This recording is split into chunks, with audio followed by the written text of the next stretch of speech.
Canada dans la sainteté, bonjour et bienvenue. Bonjour. Minuit 48 minutes ici à Douala au Cameroun, 18h48 minutes au Québec et à Montréal. Bonsoir et bienvenue. Bonsoir la sœur de la Roche. Ça va? Celui qui est à la maternelle là-bas, il a fermé son micro. La sœur Karine, la sœur Flo Karine, bonsoir et bienvenue. Bonsoir frère Junior, je mets ma vidéo dans 2 minutes. Dans 2 minutes. Dans 2 minutes exactement, c'est chronomètre donc exactement. Bonsoir mes frères et sœurs. Voilà, à minuit 41, à minuit 50, elle va mettre sa vidéo. Bonsoir. Mon frère bien-aimé Camille, l'homme de Dieu, bonsoir et bienvenue. Tu sais que je vais... Tout à l'heure, là, on vient de couper avec le groupe d'intercession. Ouais, merci beaucoup pour tout ce que vous faites pour votre pays. Que Dieu se souvienne de vous. Souvenez-vous, le nouveau président va lancer un appel à votre endroit. Souvenez-vous de cela. Lorsqu'il va faire son discours, il va adresser un appel à votre endroit. Parce que dans son cœur, dans son esprit, il y a une portée prophétique par rapport à ceux de la diaspora. Et lui particulièrement, il va vous arranger la situation par rapport à la double nationalité, ou vous appelez quoi, ces choses-là, pour faciliter la tâche. Donc, c'est dans ce qui... Ouais. Ok. Oh. Bon, que le Seigneur vous bénisse de toutes les façons. Je continue dans tout. La sœur Monique, bonsoir. Bonsoir frère Junior. Ravi de te voir, n'est-ce pas? Oui. On a certainement des choses pour discuter. Tout ce que je veux faire maintenant, le Saint-Esprit dit seulement que je me concentre dans la prière. Dans la prière. Okay. Notre sœur bien-aimée, Alphonsine Léonie. Bonsoir et bienvenue toujours en poste. Oui, bonsoir mon frère. Nous maigrissons tous, n'est-ce pas? Mais souvent, le jeûne n'est pas facile, pas vrai? Mon frère, bon, j'ai écouté l'enseignement que le jeune n'écoute pas. Que le Seigneur vous bénisse. De toute façon, il y a la pensée pour vos familles qui sont ici, surtout ceux qui sont du côté de Yaoundé, parce que ça sera chaud. Alors, qu'est-ce qu'on fait aujourd'hui? Si vous ne trouvez pas d'inconvénient, la sœur Carré, ça fait 2 minutes déjà exactement. Nous sommes à minuit 50. Tu avais dit ça quand elle était à 48. Donc, c'est 2 minutes déjà de révolu. Voilà. Chose promise, chose due. Là, voilà. J'aime quand elle sourit comme ça. Quand elle sourit, ça se pose qu'il y a la vie dans le Canada, dans la sainteté. Ça montre également que votre prière à son endroit, ça marche. Vous la voyez, non? Que le Seigneur vous bénisse. Que le Seigneur vous bénisse. Vous la voyez. Amen. Alors, la Sainte de la Roche, si tu nous vois, puisse le Seigneur te bénir. Puisse le Seigneur bénir ta maison et te visiter. Amen. Bonsoir à tous. Ah, là-bas, elle est sortie. Quand la bénédiction est sortie. Quand la bénédiction... Quand les bénédictions sont sorties, la sœur a ouvert le micro rapidement. Que Dieu te bénisse, que Dieu te bénisse, que Dieu te bénisse. Bénis toute ta maison, toute ta maison. Et que Bonsoir à tous. Oui, et que les projets qui étaient dans les tiroirs sortent. Au nom de Jésus. Amen. Voilà, elle, on ne voit pas son micro, sa vidéo. Alors, si vous n'y trouvez pas d'inconvénient, je crois que le frère Camille en train de couper le jeûne, il a aussi maigri comme moi. Ou bien c'est le coquille qui mange, ou c'est le tac, ou c'est ceci que l'homme. On ne sait pas. Le fruit. Le fruit, ok. Que Dieu me bénisse. Amen. Amen. C'est une joie immense de connaître la direction du Seigneur, ce qu'il veut qu'on fasse, et qu'on soit en train de le faire. C'est une grâce immense. Dieu ne fait pas périr le juste avec les injustes.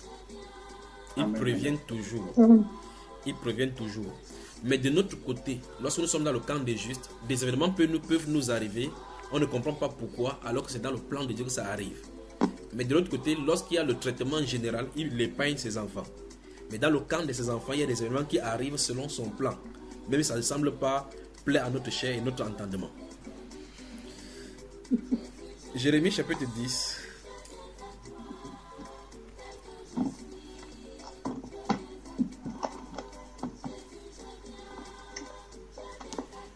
Une heure.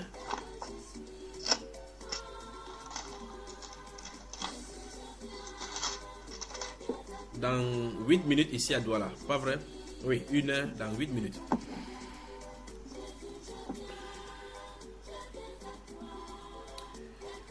Voilà. Vous êtes dans le livre des prophètes Jérémie. Oui. Oui.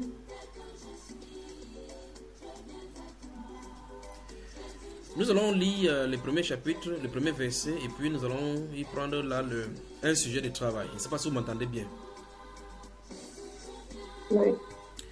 Verset 1. Écoutez la parole que l'Éternel vous adresse, maison d'Israël. Ainsi parle l'Éternel. Ainsi parle l'Éternel. Vous y êtes? N'imitez pas la voix des nations et ne craignez pas les signes du ciel. Nous sommes dans le livre de Jérémie chapitre 10 là. Oui. Voilà. La Bible déclare dans le livre de Jérémie chapitre 10 verset 1: écoutez la parole que l'Éternel vous adresse, maison d'Israël. Ainsi parle l'Éternel. Ainsi parle l'Éternel. N'imitez pas la voix des nations. Regardez bien ce bout de phrase là. N'imitez pas la voix des nations et ne craignez pas les signes du ciel, parce que les nations les craignent. Nous allons prendre notre sujet de travail là-bas. Identifier l'ennemi de notre marche. Et nous allons travailler, puisse le Seigneur nous guider. Que Dieu vous bénisse. Le temps pour moi de dire bonjour et bienvenue à la famille Ntamé. Bonsoir et bienvenue. Shalom à tout le monde, shalom frères et sœurs. Est-ce que vous le voyez? Oui, seulement ET, n'est-ce pas? Comme la conjonction de coordination.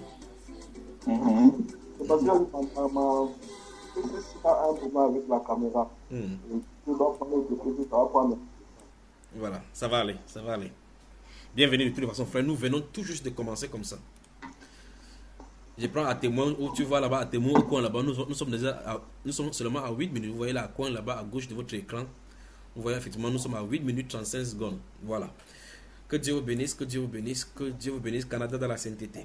Donc nous allons prendre ici, dans ce livre de Jérémie, chapitre 10, les versets 1 et 2, nous servent le plat de menu, 1 à 3 même, nous servent le plat de menu maintenant, identifier l'ennemi de notre marche. Alors je relis encore le verset 1. Écoutez la parole que l'Éternel vous adresse, maison d'Israël. Ainsi parle l'Éternel, n'imitez pas la voix des nations et ne craignez pas les signes du ciel, parce que les nations les craignent. Puis il dit, car les coutumes des peuples ne sont que vanité. Puis après il dit, on coupe le bois dans la forêt, la main de l'ouvrier le travail avec la hache, on l'embellit avec de l'argent, ainsi de suite de l'or, on le fixe avec des clous et des rameaux, des marteaux pour qu'ils ne branlent pas. Ces dieux sont comme des colonnes massives, ils ne parlent point, on les porte parce qu'ils ne peuvent marcher. Ne les craignez pas, car ils ne sauraient faire aucun mal et ils sont incapables de faire du bien. Fin de citation.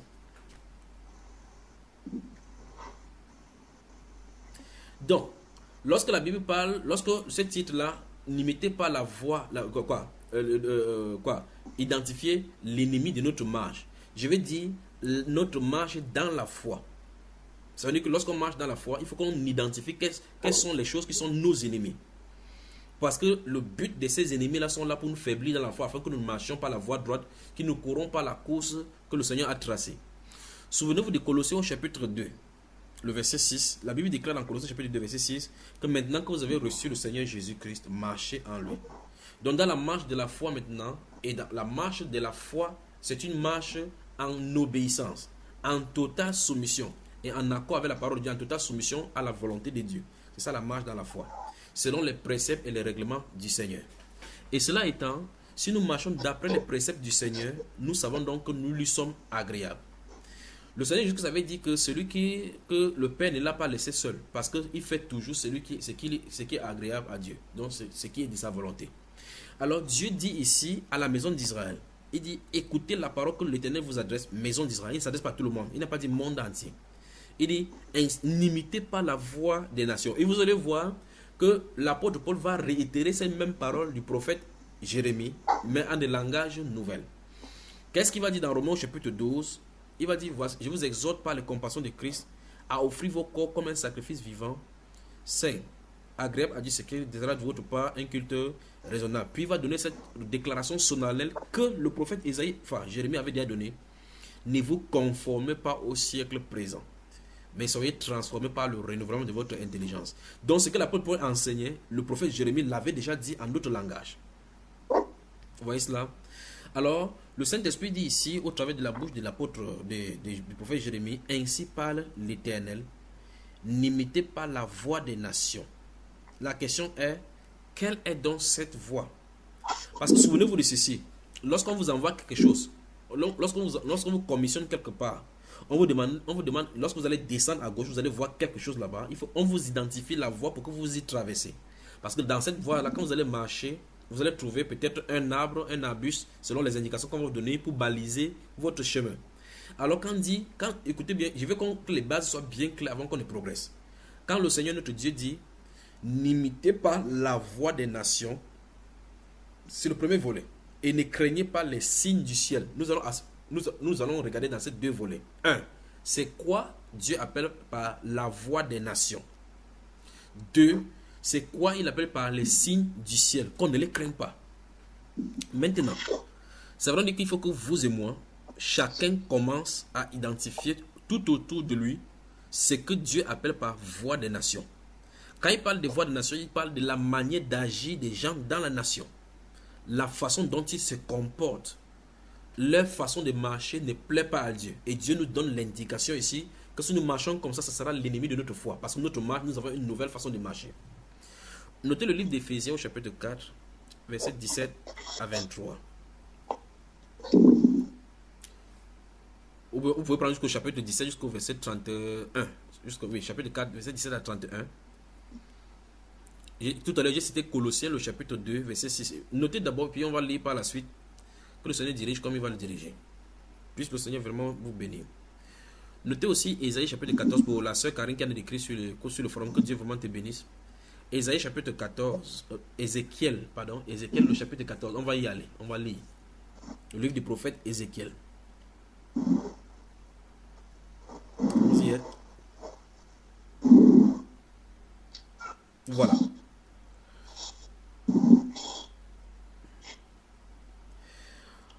Le psaume 1 également, le psaume 1 est aussi intéressant. Vous avez mon frère et soeur. Que le Seigneur vous bénisse. Alors, voilà. Donc, il faut identifier notre ennemi afin de marcher dans la foi et être agréable à Dieu. Comme le livre de Romains chapitre 12, verset 1 et 2 le disent. Merci ma soeur, que Dieu te bénisse. Maintenant, alors, je recommence encore. Avant d'avancer avec le Seigneur, Dieu nous dit ici que, on ne doit pas imiter. Donc, c'est une injonction à ne pas marcher selon la voie des nations.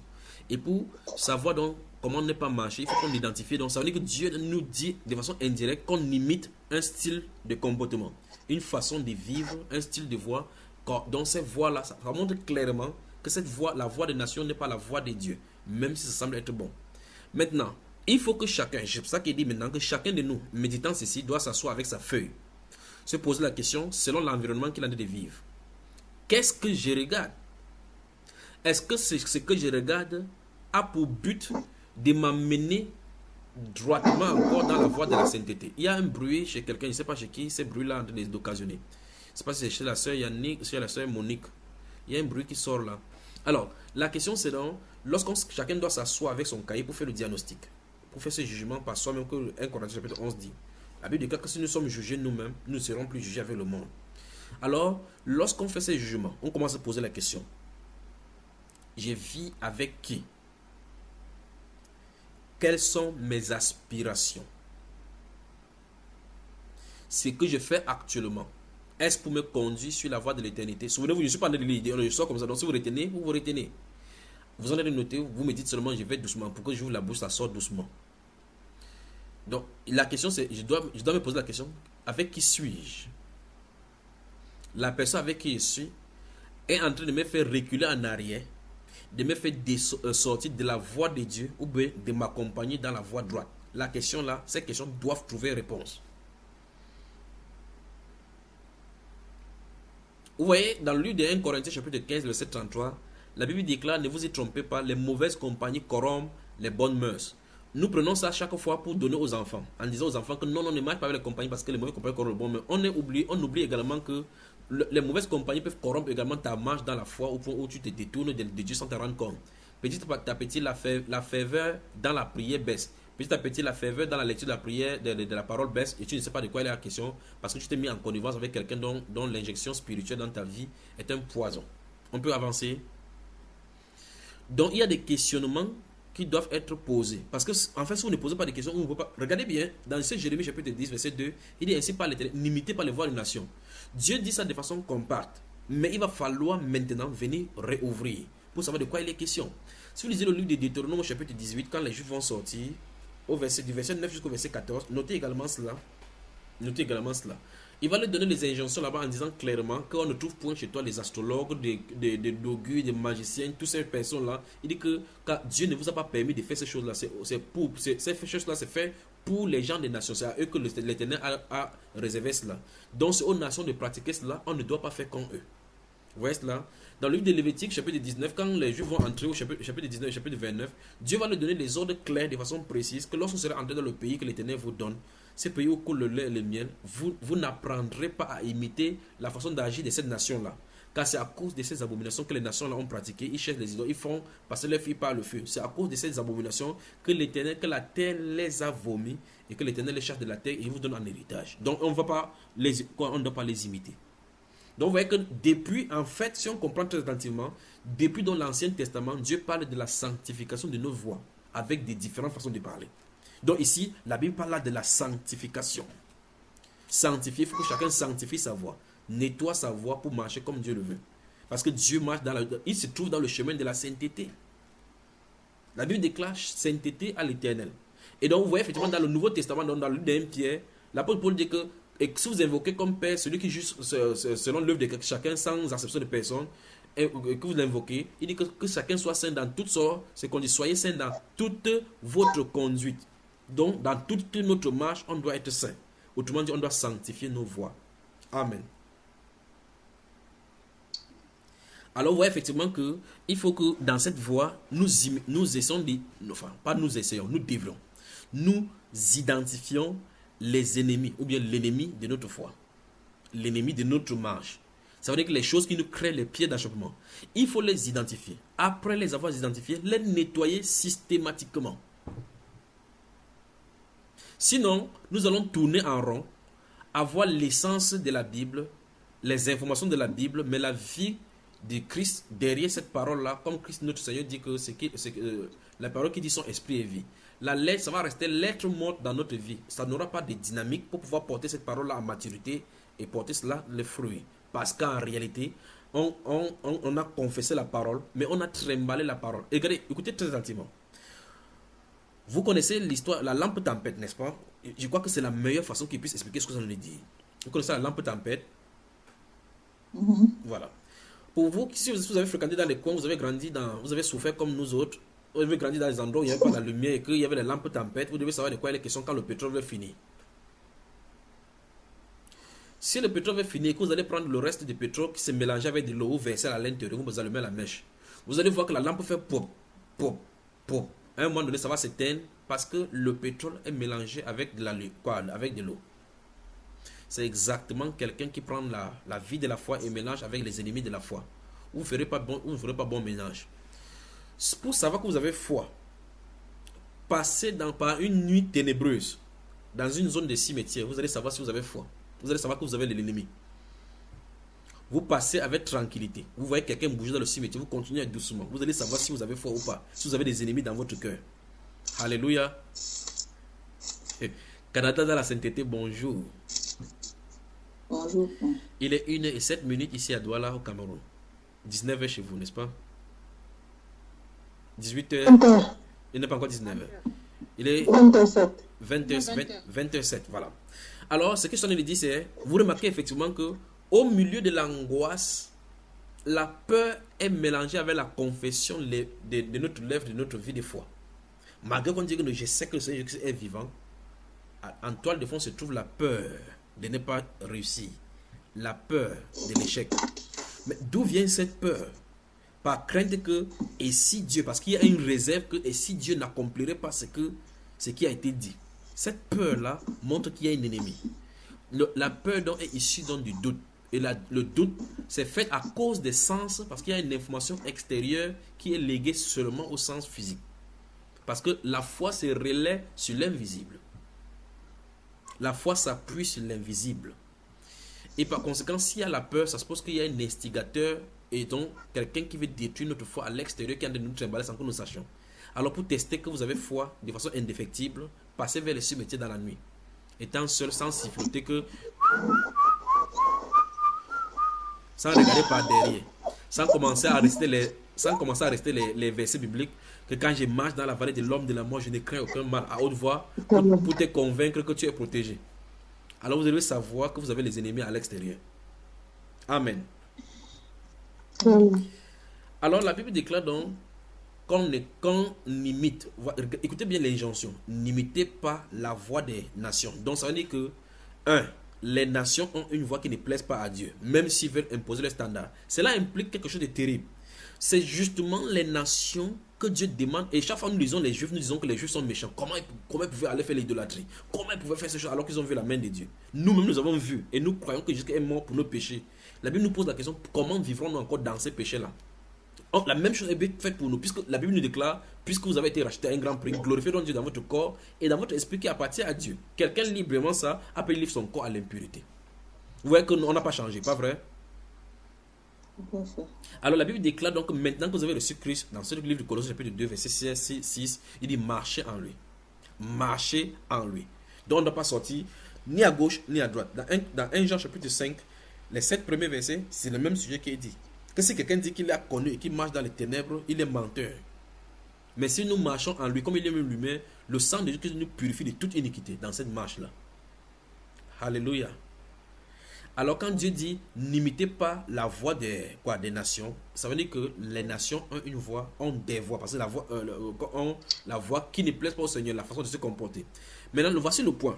Le vrai problème, c'est que c'est cette nation-là qui nous injecte, nous enseigne et nous fustige par rapport à notre voix. Lorsque vous marchez comme la voix de Dieu dit, on vous traite de radical. Et quand on vous traite de radical, vous voulez changer votre standard à leur standard. Parce qu'on dit que vous ne devez pas être en marche de la société. Vous n'allez pas prendre un bateau à contre-courant. Vous devez marcher en suivant les choses. Vous ne voulez pas monter l'eau de l'autre côté alors que le courant doit descendre. Parce que tout le monde marche dans une direction. Dieu dit, ne craignez pas les signes du ciel parce que les nations les craignent. On va toucher ces aspects-là. Mais il veut qu'on s'attelle d'abord dans cette première partie sur la voix des nations. Donc il faut qu'on identifie la voix des nations. Souvenez-vous, ça veut dire que tout standard que la nation nous produit, en voulant montrer comme le modèle de la société, nous devons fuir cela tant que ce n'est pas confirmé dans les Saintes Écritures. Parce que Dieu nous a déjà donné l'ordre de ne pas imiter la voix des nations. Alors chacun de nous doit donc se poser la question. Quelles sont ces voix-là qui sont tout autour de moi? Avec qui je marche? Avec qui je m'associe?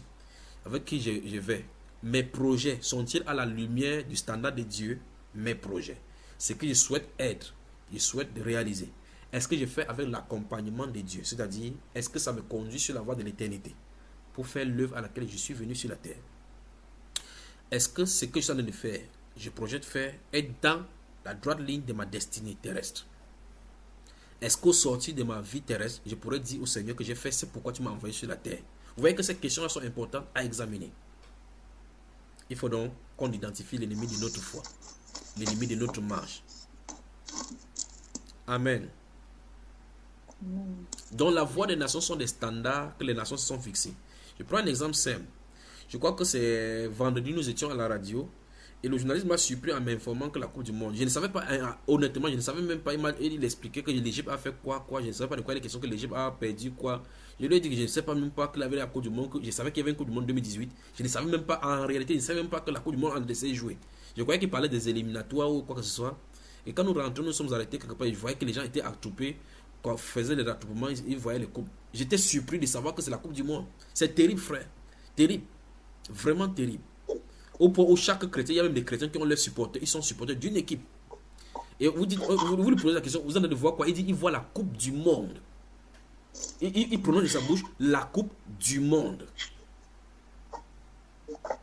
Quand ça va finir, ce sont les Jeux olympiques. Et les Jeux olympiques, c'est issu de la divinité grecque appelée Zeus et romain. Dans l'Antiquité, c'est ce même jeu qui s'est présenté et on faisait le culte des cérémonies à ces dieux. Les chrétiens y participent. Vous lui posez la question, qu'est-ce qui ne va pas? Dieu leur dit, n'imitez pas la voix des nations. Il va dire que non, il y a quoi de mal à ça? C'est seulement pour la distraction. Il y aura des philosophies parce que tout ce qu'on peut dire, on pourrait dire n'importe quoi sur les aux Juifs parce que tous les cultes que Dieu leur interdisait, ça avait des aspects qui aidaient les hommes sur la terre. Les nations qui pratiquaient ces choses-là, ça les aidait. Quand par exemple les gens devaient aller en guerre, ils consultaient les divinités pour savoir s'ils vont gagner ou pas. Ils lançaient les augures pour savoir de quoi ils devaient faire. Mais Dieu leur interdit à son peuple de faire ainsi. Parce qu'il est le Dieu qui répond aux prières. Vous voyez? Donc on a des problèmes sur la terre.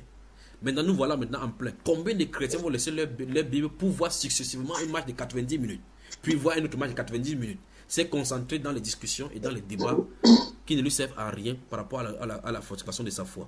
D'autres vont philosopher en disant que je peux aller en boîte là-bas pour voir le match, en sortant je convertis une personne. Et lui-même n'est pas converti.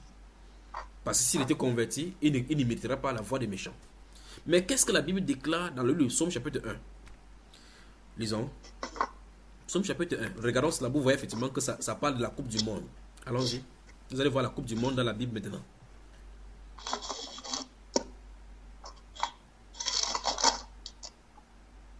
La sœur Monique, tu peux nous lire? Tu y es déjà? Oui. Allons-y. Heureux l'homme qui ne marche pas selon le conseil des méchants, qui ne s'arrête pas sur la voie des pécheurs et qui ne s'assied pas en compagnie des moqueurs, mais qui trouve son plaisir dans le nom de l'Éternel. Regardons le premier volet. N'est-ce pas la réunion des moqueurs qui se trouve là-bas, dans la Coupe du Monde, lorsqu'on voit la Coupe du Monde? C'est pas ça? C'est ça. Quand un joueur, on lui donne le penalty, il rate, on l'insulte même en voyant que tu l'as insulté sans te rendre compte. Pas vrai, ma soeur? Mais la Bible déclare heureux l'homme qui ne fait pas quoi? Qui ne fait pas ces choses, n'est-ce pas? Et qui ne s'assoit pas en compagnie des moqueurs. Mais qui trouve son plaisir dans la loi de l'Éternel. et qui la médite jour et nuit. Oui, stoppons là-bas. Donc on a deux aspects ici. La voix des nations, c'est pour faire des réunions publiques autour de quelque chose, d'une idole parlante, vociférant des choses, discutant. Il y aura plus de discussions qui vont sortir là-bas, les paris qui vont sortir là-bas. La question c'est, qu'est-ce qu'un chrétien fait au milieu de là-bas? Vous voyez la voix des nations, n'est-ce pas? L'une des voix des nations. Voilà l'une des voix des nations. Qu'est-ce qu'il fait là-bas? Quel est l'avantage spirituel? Qu'est-ce que ça peut faire pour l'édifier, pour avancer dans l'œuvre de Dieu? Mais à contrario, la Bible présente dans le deuxième volet qu'au lieu de faire cela, mais qui trouve son plaisir, qui passe son temps dans la méditation de la parole. On va lui dire, mon ami, tu es déphasé de ton époque. Tu crois que tu vas venir, tu vas devenir un deuxième Jésus. Le monde est fait comme ça, vivre dans le monde, il ne faut pas vivre le ciel. C'est pas le ciel ici, ainsi de suite. Même les chrétiens vont te dire cela. Mais quand vous vous approchez bien de la Bible, vous allez voir effectivement que ceux qui servent le Seigneur, ce sont les gens mis à part. Ça veut dire que si on n'en arrive pas pour servir Dieu de la bonne façon, il faut arriver au niveau de tout ce qui était dans le monde, je les regarde comme de la boue. C'est à ce niveau, juste à ce niveau. Parce que beaucoup de personnes parlent de mourir en soi, par les lèvres, mais dans les actes et dans les faits, ils ne sont pas morts en eux-mêmes. Ils ont toujours cette résurrection de leur propre volonté, la soif de tenir contre la loi de Dieu, les lois de Dieu, en y juxtaposant leurs propres pensées et leurs propres interprétations pour rabaisser la loi de Dieu à leur standard en disant que ce n'est pas important. Ou mieux que ce qu'ils disent n'est pas contraire à la parole du Seigneur. Vous voyez le problème que nous en trouvons, dont nous nous trouvons ce siècle-ci. Donc en clair, les gens disent clairement, en enseignant même aux gens, qu'il faut qu'on meure en soi-même. Si on ne meurt pas en soi-même, on ne peut pas servir vraiment Dieu. On ne peut pas être disciple du Seigneur Jésus. Et Jésus le dit. Si vous préférez votre vie plus que moi, vous n'êtes pas digne de moi. Si quelqu'un veut me suivre, s'il ne porte pas sa croix et me suivre, s'il ne meurt pas en lui-même, il ne peut pas me suivre. C'est ce que Jésus dit. Chacun dit cela. Mais tu dis, quel est le problème?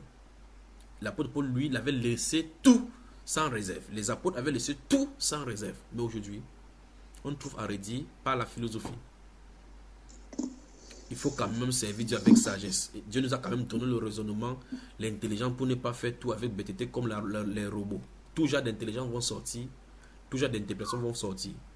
Mais l'apôtre Paul dit, ce qu'il avait comme de gain dans le monde, il le regarde comme la boue afin de gagner Christ. Donc pour lui, le monde est mort. Mais pourtant dans la Bible, il parle, ne savez-vous pas que ceux qui courent dans le stade.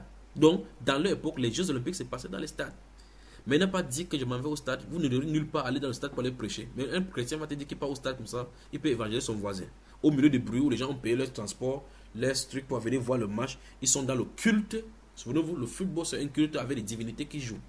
Dans le culte, tu vas venir évangéliser. Vous voyez qu'on l'a totalement déphasé. Déphasé avec la Bible. Déphasé. Alors ce soir, nous sommes en train de voir dans le Canada, dans la sainteté, identifier l'ennemi de notre marche, c'est-à-dire l'ennemi de notre foi. Ces ennemis-là sont subtils. Utilisent nos raisonnements. Ces ennemis sont subtils. De telle sorte que ce n'entre pas dans la méditation, dans le calme, et qu'on désire vraiment changer et avancer avec le Seigneur, vous ne l'avez pas les identifier. Ces ennemis, les ennemis de notre foi, de notre marche, sont subtils. Placés par l'ennemi dans notre vie pour nous faire tourner en rond. Un peu comme une chèvre qu'on a attachée quelque part avec une longueur de corde qui signifie le degré de la liberté qu'on lui a donné. Vous tournez en rond jusqu'à ce que la circonférence de jusqu'à ce que vous ayez dévoré comme la chèvre toutes les herbes dans votre circonférence. Vous allez voir effectivement que vous avez tout dérossé. Mais vous allez voir les pâturages quelque part, vous ne pouvez pas avancer parce que à cet instant-là, vous avez été capturé.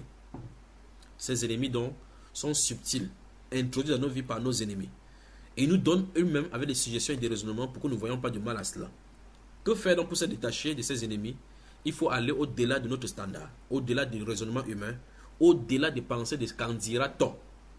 Prendre le standard de Dieu et décider de vivre seulement selon le standard de Dieu. Voilà le remède. C'est le seul et unique remède. Canada de la sainteté. Bonsoir. Donc, pour vivre selon la volonté du Seigneur, donc tel que nous sommes en train de voir, nous n'avons pas de remède, c'est soumettre toute notre volonté sous sa gouverne. C'est-à-dire, c'est le standard de Dieu que nous prenons pour référence. S'il n'y a pas le standard de Dieu pour référence dans notre vie, nous allons prendre nos standards selon nos standards. Nous allons prendre notre voie selon notre standard, ou mieux encore selon le raisonnement humain, nous allons prendre selon le raisonnement du grand nombre. Et prendre que le raisonnement du grand nombre, que la voie du grand nombre est la meilleure. Chacun doit aller en confrontation dans le miroir de la parole pour savoir quelle est la voie que Dieu a destinée pour lui et marcher dans cette voie. Et éliminer systématiquement, absolument et définitivement tout ce qu'on connaît et identifie comme ennemi. Dans le combat de la foi, on ne garde pas ses ennemis. Dans le combat de la foi, je ne parle pas des ennemis physiques qu'il faut tuer, que non. Je parle, on ne garde pas les choses qui seront les achoppements pour nous, il faut s'en débarrasser. Quand la Bible déclare par exemple qu'on ne trouve au milieu de vous ces styles de personnes, ces choses, on ne doit pas les retrouver. Quand Dieu dit par exemple que vous avez au milieu de vous des idoles, il faut s'en débarrasser, On ne prend pas une idole, vous ne pouvez pas prendre une idole de Bouddha pour mettre chez vous en disant que non, c'est une œuvre d'art. Si pour les autres c'est le culte, pour moi je sais que c'est pas pour le culte, je fais seulement pour orner. Parce qu'une idole, c'est une idole, ça a été fait à dessein pour cela, il faut s'en débarrasser, il faut brûler. La sœur Suzanne Cana, bonsoir et bienvenue. Bonsoir, merci beaucoup. Comment tu vas ce soir? Bien, par la grâce de Dieu. Voilà. Il y a cela 35 minutes, nous avons commencé à traiter ce soir de l'ennemi de notre foi, de notre marche. Et nous avons commencé à lire depuis le livre de Jérémie chapitre 10, le verset 1 où Dieu dit au peuple d'Israël de ne pas imiter la voix des nations. nous voulons voir dans cette, nous sommes en train de voir dans cet enseignement comment identifier l'ennemi de notre marche, les ennemis de notre marche, la marche dans la foi. Et c'est ça que nous sommes en train d'étayer aujourd'hui. Bienvenue au milieu de nous. Amen. Merci. Installe-toi confortablement, prends de l'eau fraîche, installe-toi et nous continuons la balade dans les Écritures.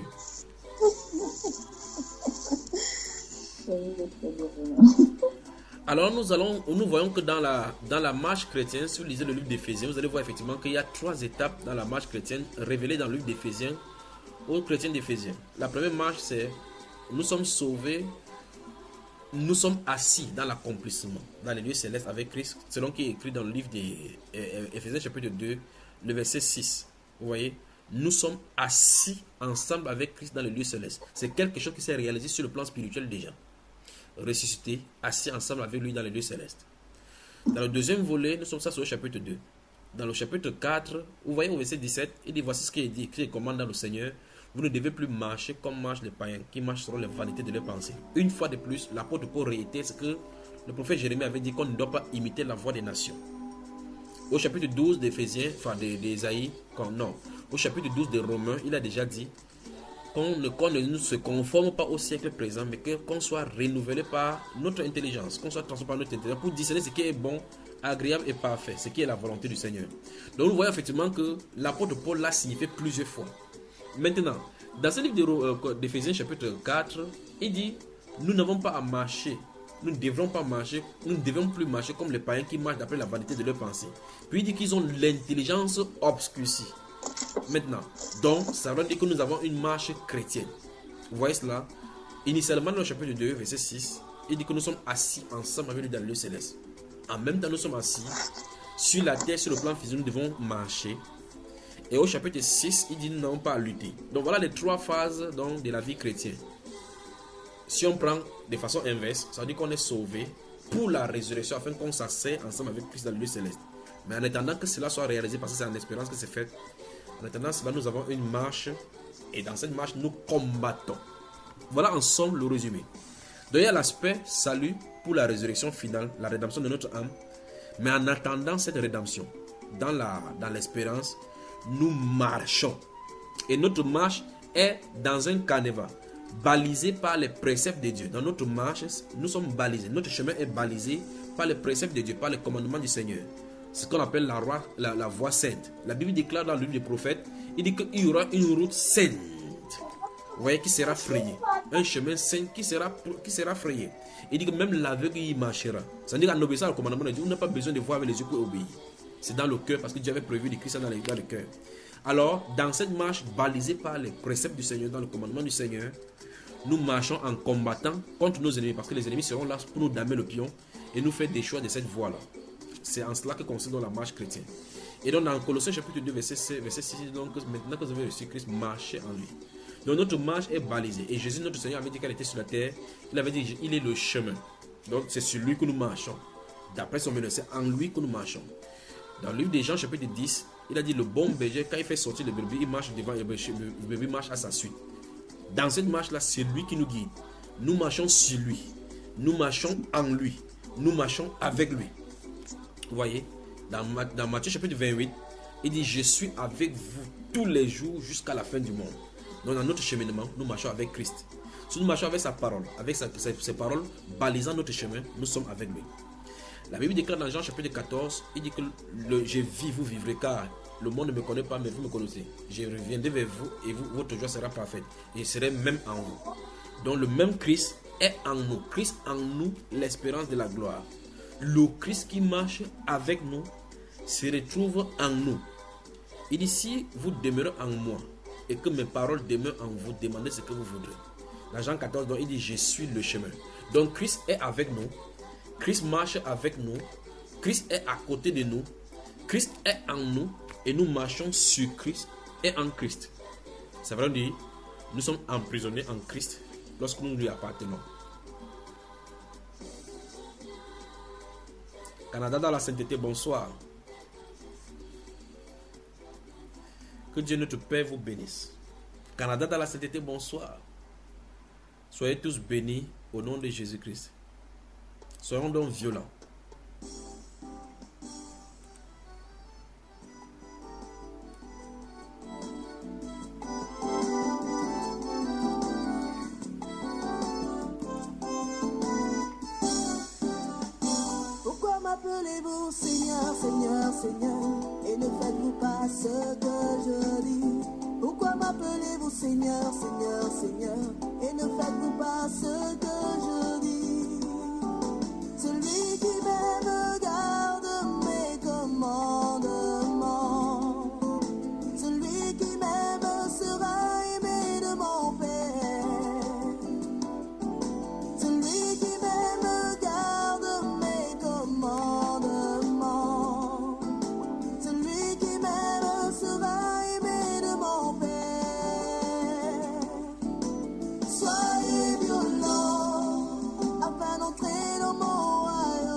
de ceux qui écoutent la parole sans la mettre en pratique. Ne soyez pas de ceux qui écoutent la parole sans la mettre en pratique.